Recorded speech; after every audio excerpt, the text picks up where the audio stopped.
Hi, I'm Deb Crow, and welcome to Season 2 of the Heart-Centered Leadership Podcast. This is a podcast where we connect, learn, and laugh together with strong leaders from all over the globe. Here, you will learn from peers you haven't even met yet. You will gain new tools to add to your leadership toolbox.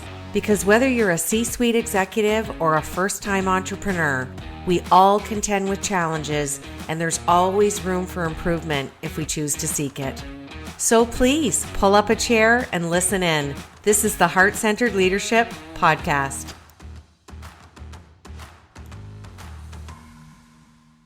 Welcome back to Imperfect, the Heart-Centered Leadership Podcast.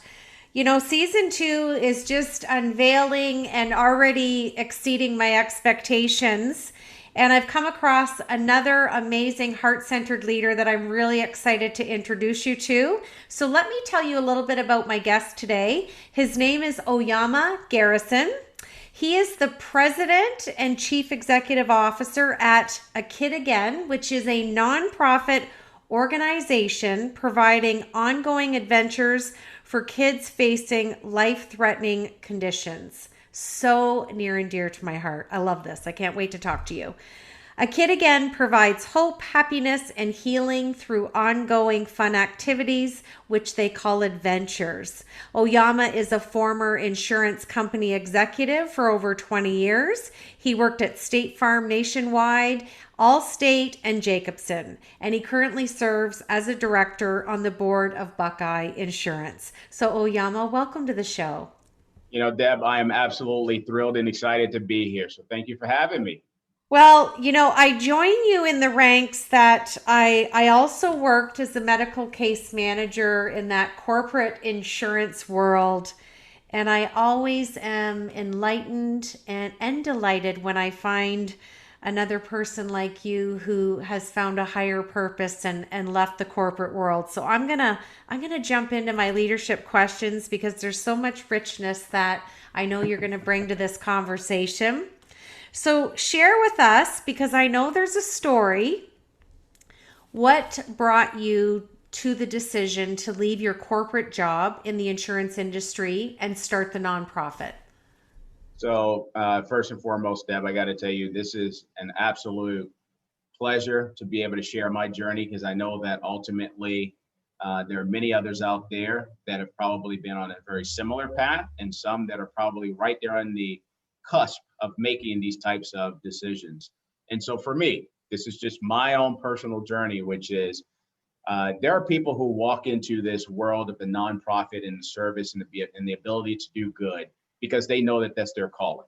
They knew that's exactly what they wanted to do. Some people actually do it the minute they come out of college or the minute they come out of high school. For me, that wasn't the case. I was very much into community service, very much into volunteerism, very much into giving back in the community, but I never really envisioned and saw myself serving in a full-time capacity in the nonprofit sector until 2016. And so I'll share very briefly, which is I've spent a number of years in the corporate environment in the insurance industry, some wonderful companies, helping people really further and advance their careers, making people extremely wealthy as well in that process. But much like in anything else, if you truly want to climb up the ladder, you find yourself sacrificing a lot of your personal time. You find yourself sacrificing your family time to continue to climb up that proverbial corporate ladder. And that's exactly what I did. I found myself terribly imbalanced in life, spending a lot of time on the road traveling, a lot of time in the office, a lot of time in the business structure. And October the 1st of 2016, when I was home, which was a Saturday, wife and I dropped off our daughter so that she can go to cheer on the freshman football team. And so I'm going to spare a lot of the details here because of the time, but she was a healthy 14-year-old young lady, and dropped her off so she can go and cheer on the football team. And in the midst of everything that was happening, our daughter, who said that she wasn't feeling too good, all of a sudden collapses. And so in the midst of all of that chaos, we end up at the Children's Hospital, Nationwide Children's Hospital here in Columbus, Ohio. And in the span of 30 minutes, our daughter went from a seemingly healthy young lady to literally losing her life for the better part of almost 10 minutes, meaning she flatlined, no heartbeat. It's more to the story, but that moment of saying, you know what, I could have been somewhere else doing all these other things and missed this opportunity to have been there with the family and could have missed this moment where we could have literally lost our daughter forever. Great team at Nationwide Children's Hospital. They were able to resuscitate her, get her back to be a part of this world. And so today she's 19 years of age. She's attending the Ohio State University. She's doing wonderful. But it was in that moment that I had to take a step back and go, what's most important to me? And I realized it was my family. No matter what other gifts you get in life, no matter what other things that you can achieve, if you don't have that very centered thing that is important to you, nothing else will matter.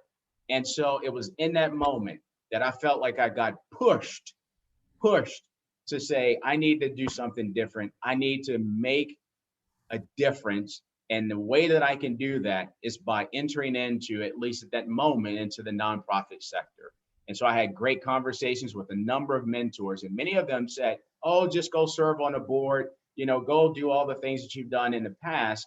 I said, no, I really want to immerse myself in this world, in this world of goodwill, and be a part of it and bring the skill sets and the talents that I have to help make a meaningful difference in the lives of so many others. And eventually this organization, A Kid Again, was presented to me. Now in its 26th year of service, I am now in my fourth year, going into my fourth year as the national president and CEO of this organization. And I will tell you, it was that push on October the 1st that led me to this wonderful opportunity. And every day I wake up, Deb, every day I wake up, I get to live a simple 4-letter word. And you know what that is? Good. Yeah. It's good. I get to know that every day I get to do some good, because somewhere out there, there's a kid in a family that's creating memories, that's smiling more, that's laughing more, and that's having fun because of the work that we do here at A Kid Again. It's this is like a goosebump moment. I'm sitting here cheerleading in silence. What a beautiful story, beautiful outcome to hear that your daughter's doing so well. But what I love the most about it is two things. You said you knew you were climbing that proverbial ladder, but then you got a sign and you got it. That's it. A lot of people don't, have eyes open, ears open. I don't believe in coincidence. I don't believe in serendipity. I believe when we catch those moments or those intersections and we get it, that's powerful. I had a great mentor once tell me, no one cares how much you know until they know how much you care. And I will tell you, Maya Angelou. And I will tell you, it has been in this moment, in this service work that we've been a part of, that my family's been a part of, that I've had the pleasure and the honor of being the leader for, is where all of that comes to life.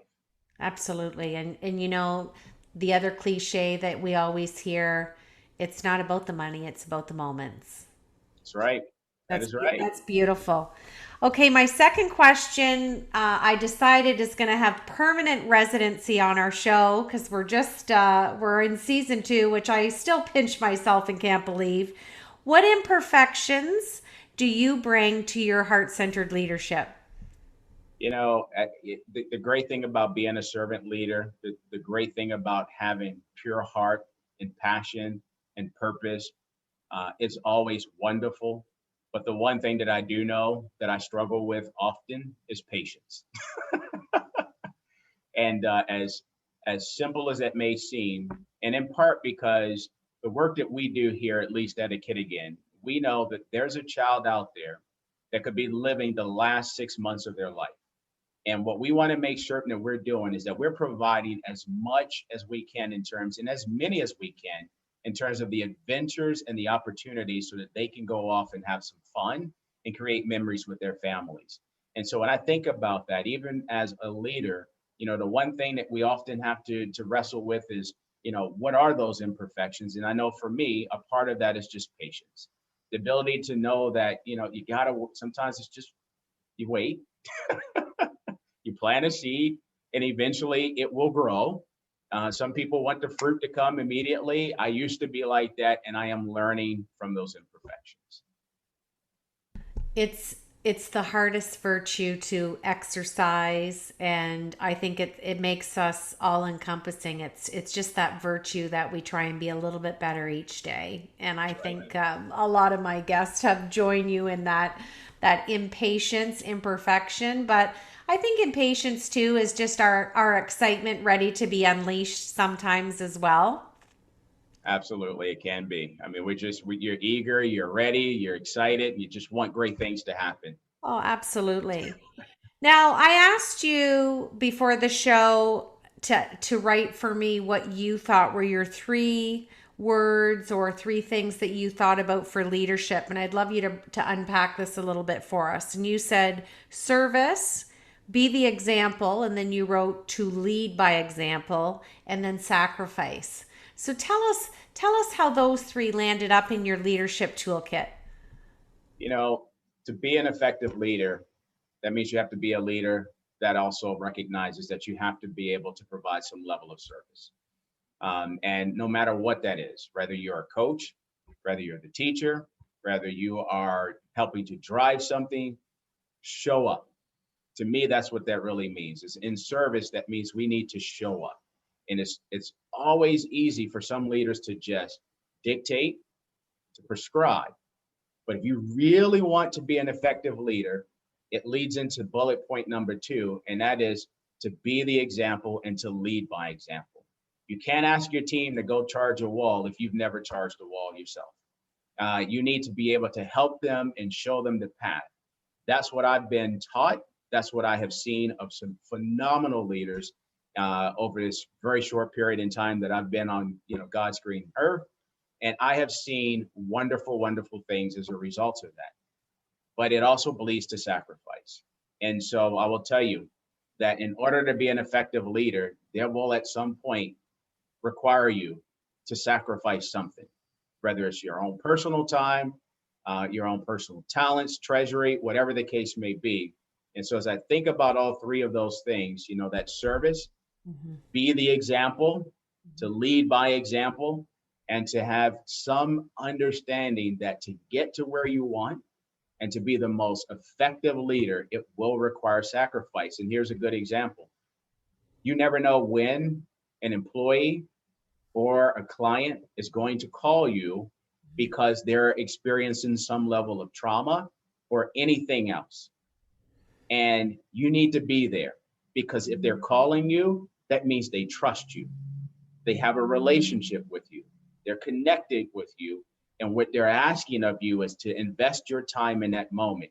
Don't care if you're on vacation, right? That you have to be there and know that that's what you really, truly want to do. Same accord, they know that you are there for them. Absolutely. And I want to circle back for my last question because you made a good point about the imbalanced executive. And the crossroads for me is I used to work in the insurance industry as a case manager. And my final line that I drew in the sand was I had 5 executives all off on a short term disability claim due to stress. And I landed up holding all of their hands in hospice. Oh, wow. And the last 2 things, they all said the same 2 things to me. And I thought, this is not coincidental. And it was always a joke because my name is always said like it's one word, Deb Crow. It's either a pronoun or a verb. Hey, Deb Crow, or how are you going to Deb Crow this? And all these executives said 2 things. I didn't speak my truth, and I chose to work in a toxic culture. So my question is, what advice do you have for the listeners who are looking to be progressive and successful in their career and climb that proverbial wall because you had that moment in time, that heirloom moment with your daughter. It wasn't your health, but it was your family. And it was a no brainer for you. You were like, now I'm going to change. What advice would you give to someone who's younger, wanting to, climb that ladder aggressively because that's their interpretation of success? What words of wisdom would you impart on them?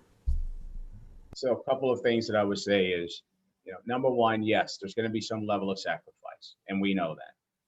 But here's the reality. You don't ever want to wake up and look back and go, I wish I would have.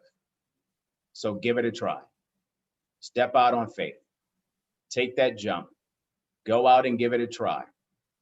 You won't know what you're able to accomplish until you get out there and start trying to do it. I started off many years ago, back in 2010, started this thing called running, right? And I did it in part because I just wanted to be healthy. And I wanted to be able to show my kids that they can also do things outdoors and be healthy. And I share this to say this. When I started running, I really could never envision myself running longer than or farther than a mile.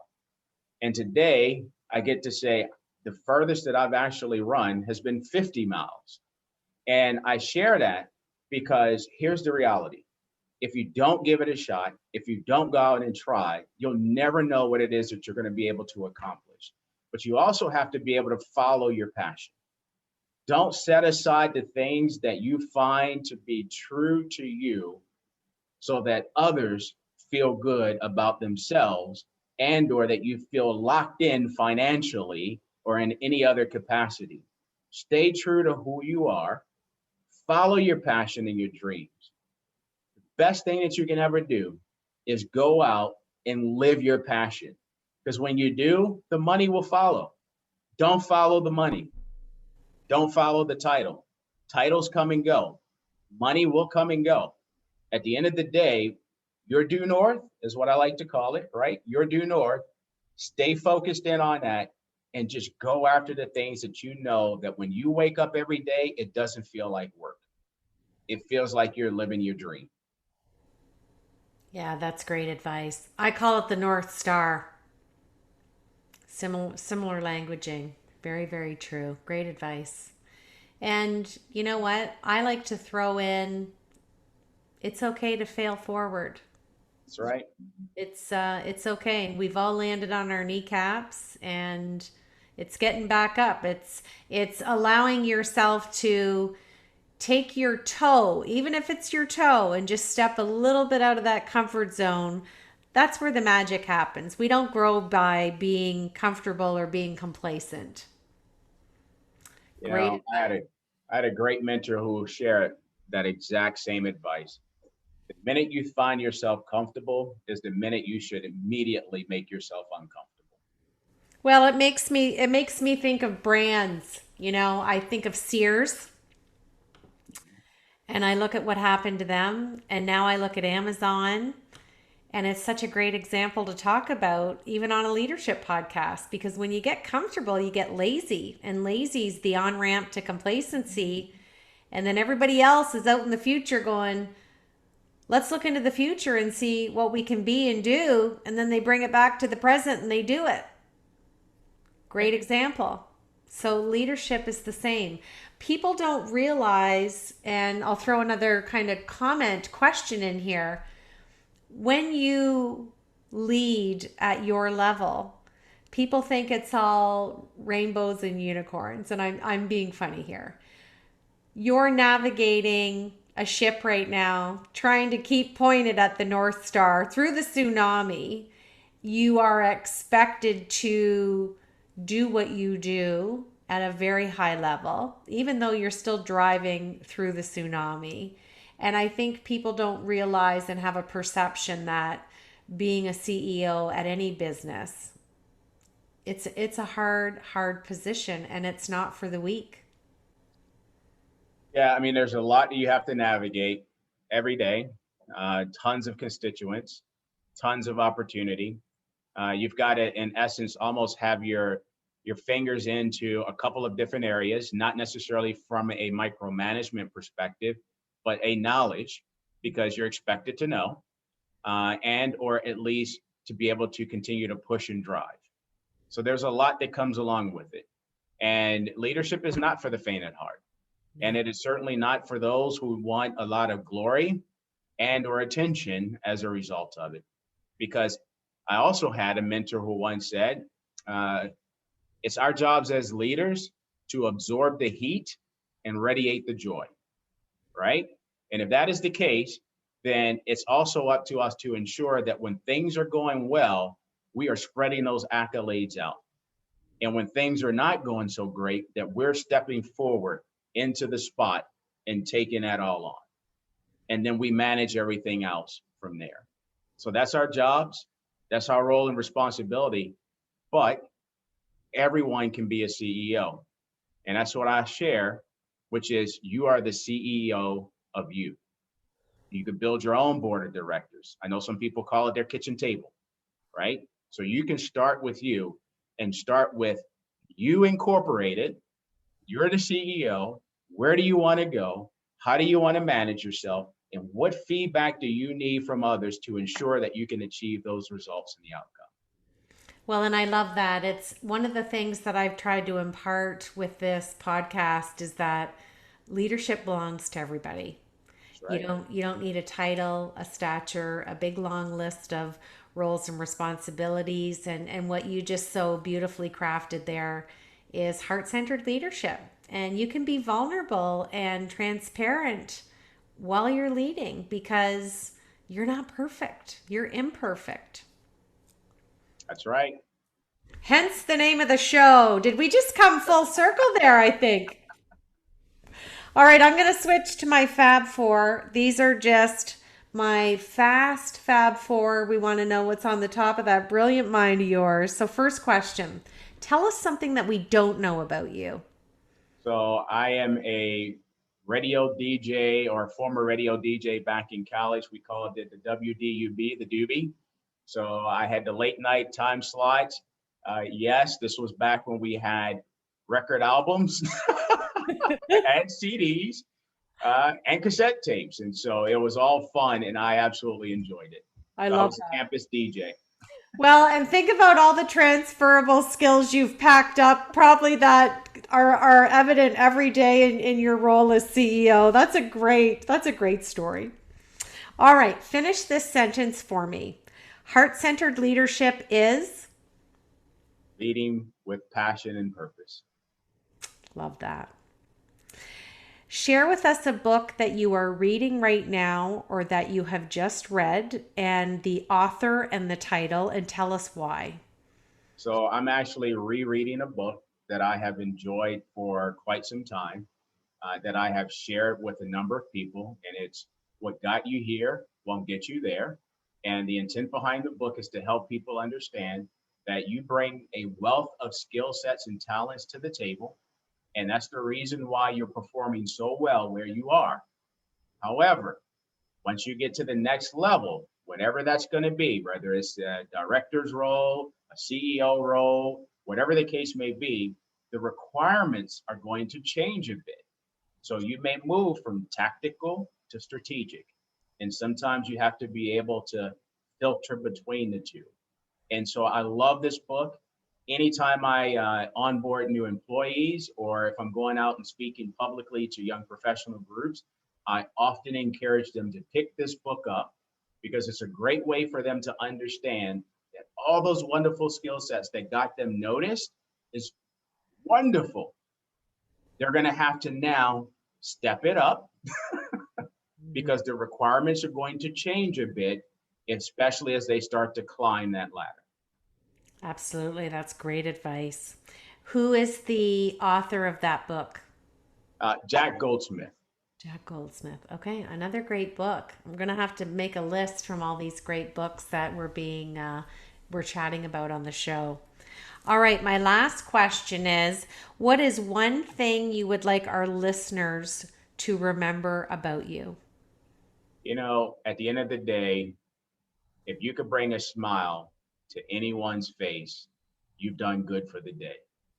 We have the power within us to make a meaningful difference in the life of someone else every single day by doing one thing that costs us absolutely nothing.